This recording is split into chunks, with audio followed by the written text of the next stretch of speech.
ദുരൂഹമായ ഒരു കൂട്ടമരണത്തിന്റെ ചുരുളഴിയുകയാണ്.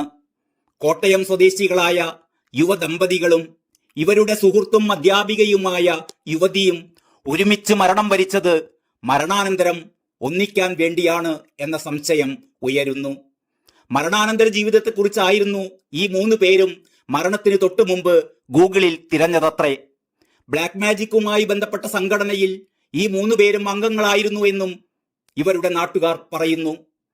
അരുണാചൽ പ്രദേശിൽ ഒരു ഹോട്ടൽ മുറിയിലാണ് കഴിഞ്ഞ ദിവസം മീനടം സ്വദേശികളായ നവീനും ഭാര്യ ദേവിയും ഇവരുടെ സുഹൃത്തും അധ്യാപികയുമായ ആര്യയും മരിച്ച നിലയിൽ കണ്ടെത്തിയത്. അരുണാചലിന്റെ തലസ്ഥാനമായ ഇറ്റാനഗറിലെ ഹോട്ടലിലാണ് ഇവരുടെ മൃതദേഹങ്ങൾ കണ്ടെത്തിയത്. അധ്യാപികയായ ആര്യയുടെ വിവാഹം നിശ്ചയിച്ചതായിരുന്നു. ഇതിന് പിന്നാലെയാണ് ആര്യ അപ്രത്യക്ഷമാവുന്നത്. ഇവർ തിരഞ്ഞെടുത്ത മരണരീതിയും സവിശേഷകരമാണ്.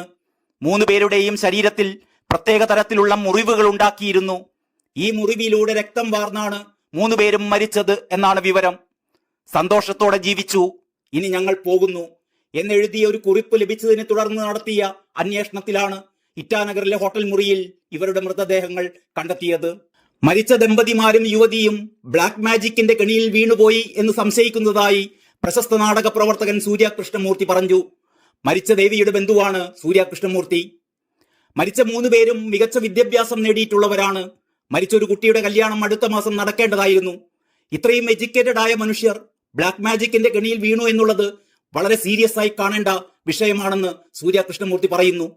ഇനി ഒരാൾക്ക് കൂടി ഇങ്ങനെ ഒരു അനുഭവം വരാതിരിക്കാനുള്ള ബോധവൽക്കരണം ഈ സംഭവത്തിലൂടെ ഉണ്ടാകണമെന്നാണ് എനിക്ക് തോന്നുന്നത്, അദ്ദേഹം കൂട്ടിച്ചേർത്തു. തിരുവനന്തപുരത്തെ സ്വകാര്യ സ്കൂളിൽ അധ്യാപികയായിരുന്ന ആര്യയുടെ തിരോധാനത്തെക്കുറിച്ചുള്ള അന്വേഷണത്തിലാണ് ഈ കൂട്ടമരണത്തിന്റെ വിവരം പുറത്തുവരുന്നത്. മാർച്ച് 27-നാണ് ആര്യയെ കാണാതായത്. വിവരമൊന്നും ലഭിക്കാത്തതിനെ തുടർന്ന് ബന്ധുക്കൾ വിവരം പോലീസിൽ അറിയിക്കുകയായിരുന്നു. സംഭവത്തിൽ കേസെടുത്ത വട്ടിയൂർക്കാവ് പോലീസിന്റെ അന്വേഷണത്തിലാണ് ആര്യയുടെ സുഹൃത്തായ ദേവിയെയും ഭർത്താവിനെയും കൂടി കാണാനില്ലെന്ന വിവരം ലഭിച്ചത്. വിമാനമാർഗം മൂവരും ഗുവാഹത്തിയിലേക്ക് പോയതായും കണ്ടെത്തിയിരുന്നു. നവീനും ദേവിയും വിനോദയാത്ര പോകുന്നു എന്ന് പറഞ്ഞാണ് വീട്ടിൽ നിന്നിറങ്ങിയത്. അതിനാൽ ബന്ധുക്കൾക്കൊന്നും സംശയമുണ്ടായിരുന്നില്ല. എന്നാൽ ആര്യയുടെ തിരോധാനം അന്വേഷിച്ചപ്പോഴാണ് ദേവിയും നവീനും ഒപ്പം പോയതാണെന്ന് മനസ്സിലായത്. മാർച്ച് 17-നാണ് നവീനും ഭാര്യയും മീനടത്തു നിന്നും തിരുവനന്തപുരത്തേക്ക് പോയത്. മാർച്ച് 28-നാണ് ഇവർ അവസാനമായി വീട്ടിലേക്ക് വിളിച്ചിരുന്നത്.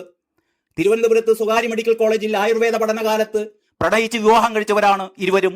13 വർഷം മുമ്പായിരുന്നു ഇവരുടെ വിവാഹം. പിന്നീട് തിരുവനന്തപുരത്ത് ആയുർവേദ റിസോർട്ടിൽ ഉൾപ്പെടെ ജോലി ചെയ്തു. ഇരുവർക്കും കുട്ടികളില്ല. കഴിഞ്ഞൊരു വർഷമായി മീനടത്ത് മാതാപിതാക്കൾക്കൊപ്പമായിരുന്നു ഇവരുടെ താമസം. 3-4 ദിവസം കഴിഞ്ഞ് വരൂ എന്നാണ് അവസാനം വിളിക്കുമ്പോൾ ഇവർ പിതാവിനോട് പറഞ്ഞിരുന്നത്.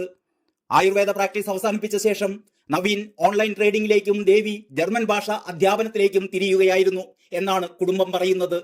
പ്രമുഖ വൈൽഡ് ലൈഫ് ഫോട്ടോഗ്രാഫർ ബാലൻ മാധവന്റെ മകളാണ് ദേവി.